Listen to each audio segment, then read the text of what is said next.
It is unbelievable.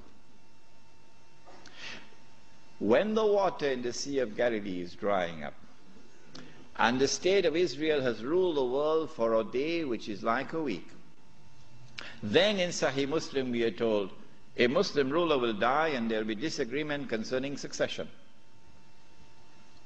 And then a man is going to come out of Mecca. His name will be my name and his father's name will be my father's name, said the Prophet ﷺ. He'll have a broad forehead and a large nose. And he'll be known as Al-Mahdi. And he'd hurry from Medina to Mecca. As he approaches Mecca, people are going to come out to him, so this has to be a well-known person. Not some obscure non-entity, a well-known person. When the people of Mecca come out to him, they'll force him to accept the bay'ah, the oath of allegiance which legitimizes the leadership of the Amir al-Mu'mineen, bay'ah. He will accept the bay'ah at the Kaaba and then proclaim himself to be Al-Mahdi.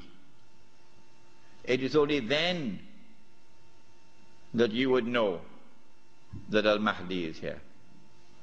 So stop asking these foolish questions. Is he born already?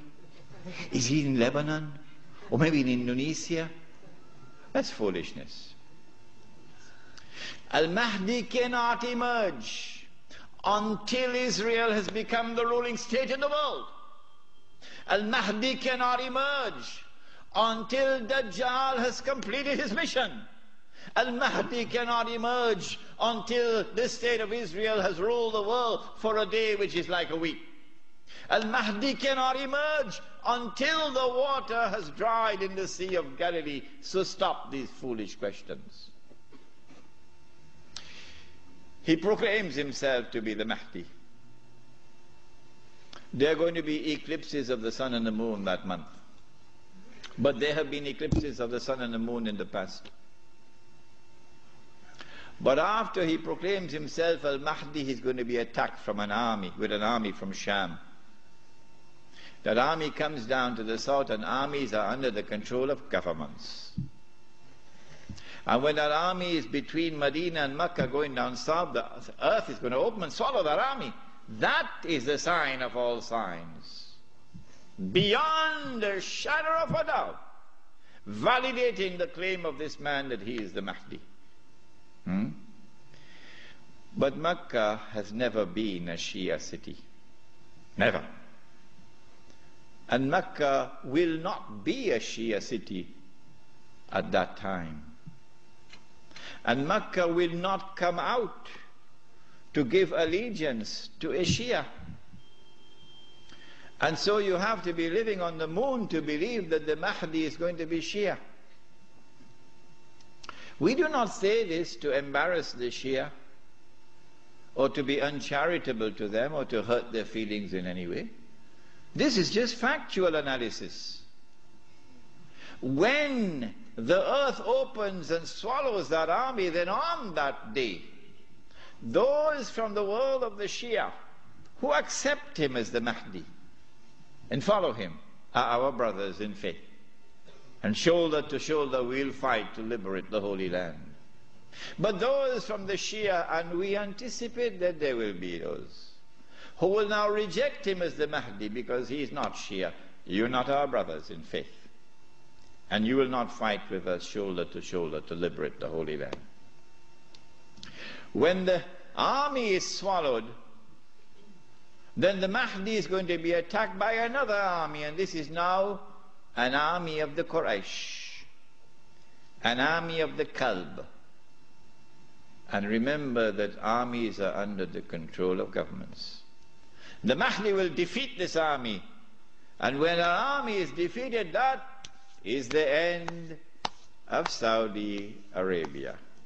Goodbye to bad rubbish. Goodbye to bad rubbish. Let it be recorded in my book tonight. Let it be recorded in your book tonight. Goodbye to bad rubbish. The most monstrous betrayal of Islam ever committed in history, committed by those who control that state. Now Darul Islam is restored. Yeah, this is Islam, not that. And let it be clear that there are so many Salafi Muslims in Saudi Arabia, in prison, because they too are struggling for the same thing that I am struggling, to liberate that land. Let it be clear that there's a man like Sheikh Safar al-Hawali, who is at the forefront, intellectually, spiritually, and theoretically, at the forefront. I benefited from his thought. And so, do not remain with this sectarian conflict and describe that masjid, Salafi masjid, this one Sunni masjid, this one Indonesian masjid, that one Malay masjid. I thought the masjid was the house of Allah. Has it changed?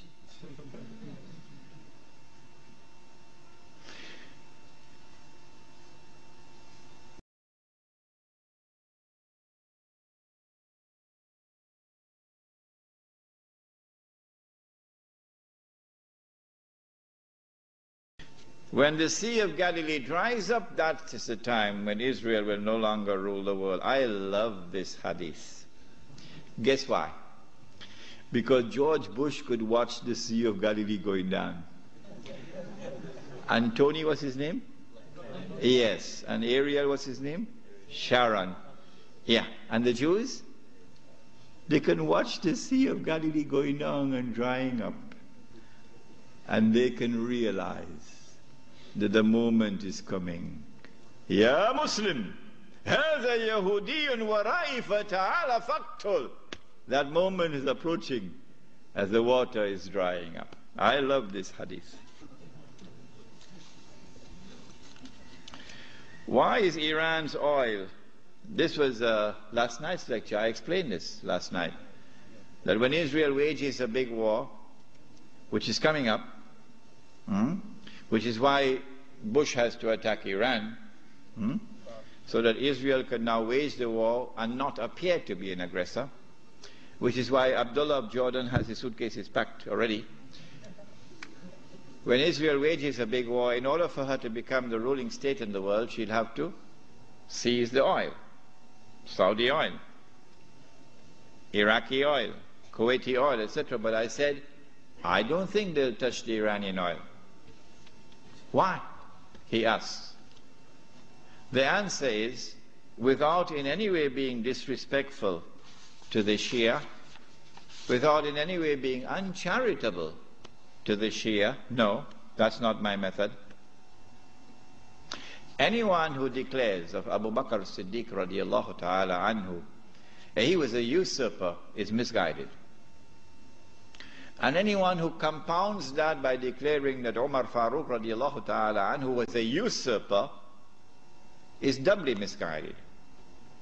And anyone who further compounds that by declaring of a third of the eminent companions of the Prophet Muhammad alayhi salatu wasalam, that Uthman Ghani radiallahu ta'ala anhu was a usurper, is casting a massive vote of no confidence in Muhammad sallallahu ta'ala alayhi wasallam. The three of his foremost companions were usurpers, robbing people of their legitimate position, like robbers and bandits. So anyone who declares of this, like this, are a people who are significantly misguided. That's all. This is not an uncharitable statement. This is a factual statement.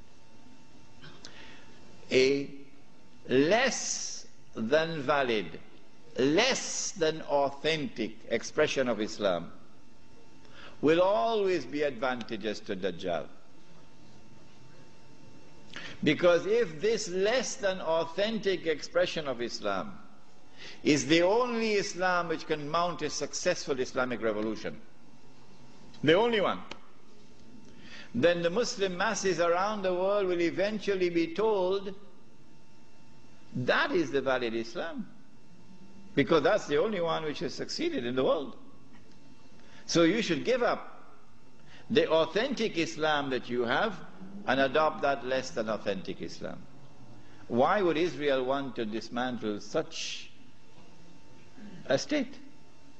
No, it will not be in the interest of Israel to attack and seize the Iranian oil. But having said this, let it be clear that this is meant not, this statement of mine is not meant to show any disrespect whatsoever to the leadership of the revolution in Iran. Imam Khomeini and all those who fought the regime of the Shia with such matchless courage. I honor them and I respect them, and I'll never say anything hurtful about them.